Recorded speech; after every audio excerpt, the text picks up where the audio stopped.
Hello बच्चों, आइए देखते हैं एक प्रश्न। के का मान ज्ञात कीजिए ताकि तीनों बिंदु समरेखी हो।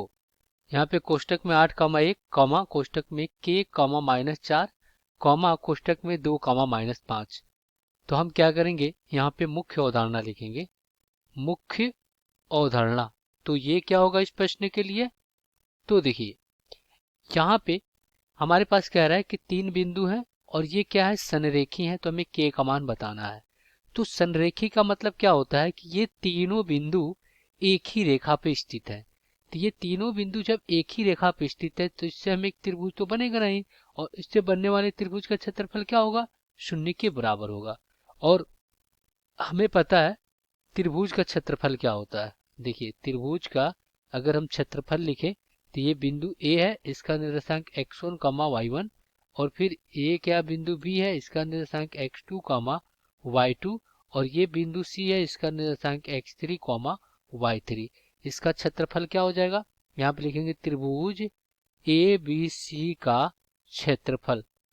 ये क्या होगा, ये हो जाएगा 1/2 कोष्टक में x1 कोष्ट में y2 माइनस y3, और फिर प्लस को यहाँ पे x2 कोष्ट में y3 माइनस y1, और फिर प्लस यहाँ पे क्या है x3 कोष्ट में y1 माइनस y2, और ये आपका क्या है, बड़े कोष्टक बंद। क्या करेंगे, दिए गए प्रश्नों को हल कर लेंगे। तो यहाँ पे अपना बिंदु दिया गया 8, 1, और फिर यहाँ पे k, -4, और यहाँ पे कोष्ट में क्या देगा 2, -5। तो यहाँ पे अगर हम क्या करें, x1 निकालें तो ये हो जाएगा 8, x2 तो क्या हो जाएगा k, और x3 तो क्या होगा, ये हो जाएगा 2। y1 क्या है, ये है 1, y2 क्या है, ये है -4, और y3 क्या है, ये है -5। तो अब यहाँ पे त्रिभुज का क्षेत्रफल क्या हो जाएगा, 0 के बराबर।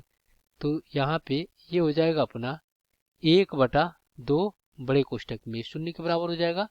बड़े कोष्टक में x1 कितना है, आपका 8 है, और फिर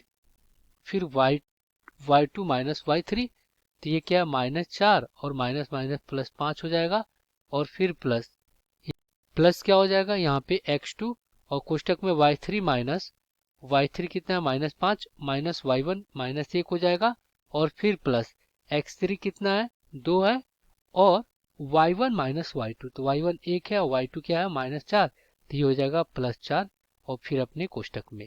अब ये देखिए 2 शून्य में चला जाएगा। अब इसको हल करेंगे तो यहाँ पे सिर्फ 8 बचेगा, यहाँ पे -6 के, और यहाँ पे क्या हो जाएगा, 5 दूना 10।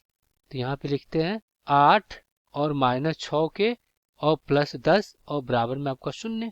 तो यहाँ से क्या हो जाएगा, 18 -6 के बराबर में शून्य। तो यहाँ से 6 के बराबर में 18, तो यहाँ से के बराबर कितना हो जाएगा, 18 और बटा में 6, तो हो जाएगा 36 18। तो के का मान यहाँ से हमें क्या मिल गया, 3 मिल गया। तो ये क्या हो जाएगा, आपका उत्तर हो जाएगा। आशा करते हैं बच्चों ये प्रश्न आपको समझ में आया होगा। धन्यवाद।